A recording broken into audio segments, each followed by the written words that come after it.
Арнама қош келдіңіздер. Арнама жазылы видеоларыма лайк басып, комментарий қалдыра отырыңыздар. Достарыңызбен бөлісуді ұмытпаңыздар. Мен сіздердің қолдауларыңызды күтемін.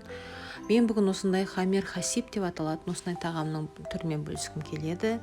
Ол үшін ең алдымен қамырын басып аламыз. Қамырына кәдімгі үй температурасындағы суды құйып, үстіне өсімдік майын және тұзымызды, сондай-ақ бір жұмыртқамызды салып, ұнымызбен қамыр илейміз. Қамыр өте қатты да болып кетпеу керек, және өте жұмсақ та болып кетпеу керек. Осы салған ұнымнан менің жақсы қамыр шықты. Мен описанияда барлық құрамды қалдыратын боламын.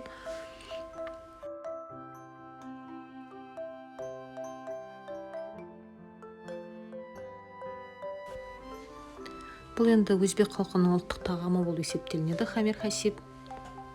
Осылай қамырды жақсылап тұрып илеп аласыздар.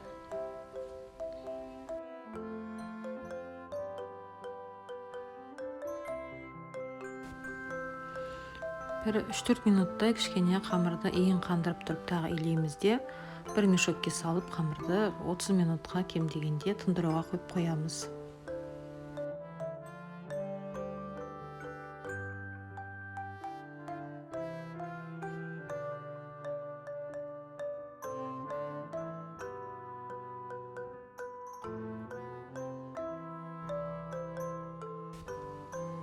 Мына қамырымызды тындыруға қойдық.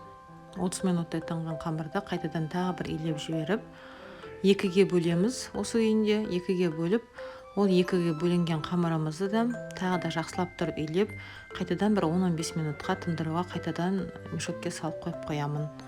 Және осы қойып қойған қамыр тынып атқан уақытта мен қазір осы хамир хасибке салынатын начинканы дайындайтын боламын. Менде осындай фарш, және де 350 грамм пиязды мен блендерге езіп алдым. Және де мынау ішіне салатын күрішімді де алдын ала мен жартылай ғана пісіріп алдым. Жартылай пісіріп алған күріш және қойдың құйрық майын уақ қылып тұрып турап, мына осылардың бәріне тұзым мен бұрышымды салып, қазір начинкамды жақсылап тұрып араластыратын боламын.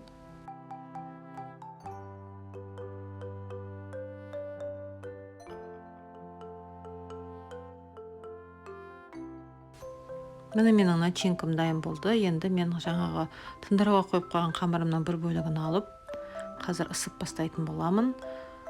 Ұн сала отырып, жабысып қалған кезде ұн сала отырып, жұқалап тұрып жайып аламыз.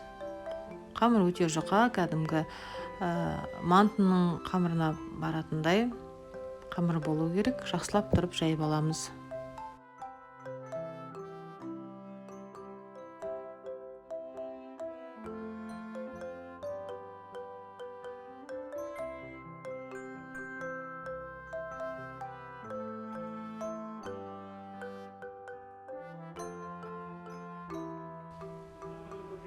Міне осындай қамырым жұқалап тұрып жайып алдым. Енді қамырды осылай гармошка қылып бүктеп алдым. Қамыр жабыспайды ондай. Сосын мынандай шеті келмеген жерлерін жайлап қолмен тартып, келтіріп, формаға келтіріп алсаңыздар да болады. Қамыр жыртылмайды, өте эластичный, өте жақсы қамыр шықты бұл жерде.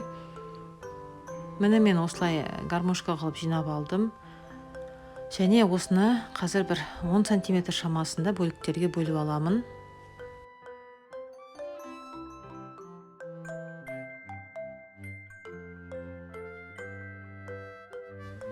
Енді жаңағы бөліп алған қамырларымды созып, бірінің үстіне бірін салып, тағы да қайтадан 4 бұрышты бөлікке бөлетін боламын.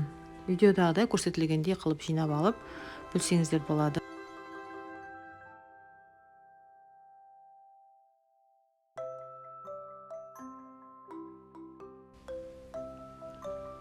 Міне осылай бірінің үстіне бірін салып алдық. Енді осы қамырды 10 см шамасынан қайтадан бөліп шығамын.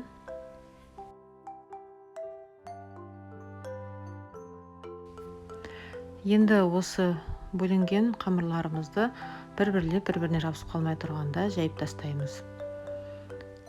Осылай бөлінген, 4 бұрыштап бөлінген қамырларымыздың үстіне жарты ас қасықтың шамасында, өте көп болып кетпесін, қарап отырып начинкаларыңызды салып шығасыздар. Мен қазір азғантай бөлігіне салып, және қалай жасау керегін көрсетемін.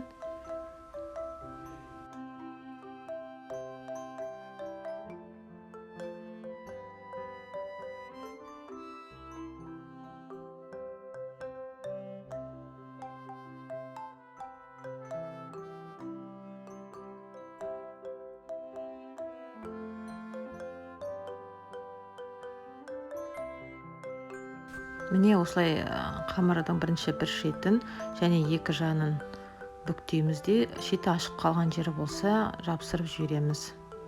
Міне конверт сияқты бүктеп келіп, сосын қамырға орап тастаймыз. Міне осындай ғана шағын ғана хамер хасиб формасы осындай болады. Міне қазір мен барлық жайылған қамырларымды тап осындай қылып дайындап шығамын. Осы екі кішкене қамырдың өзінен үлкен мантаварка тола хамер хасиб шығады. Яғни бір семьяға молынан жететін тағам болады.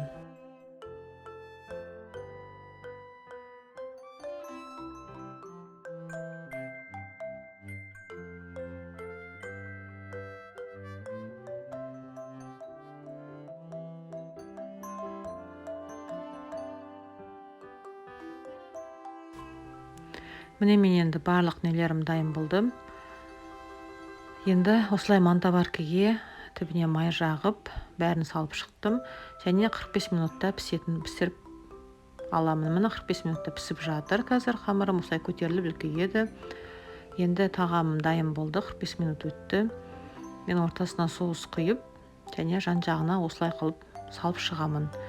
Өздеріңіз қалаған кез келген соусты пайдалансаңыздар болады. Бұл жерде тұрған универсальный соустың рецепті менің арнамда бар. Міне осындай әп-әдемі өте дәмді тамақ шықты. Сіздер де жасап көріңіздер.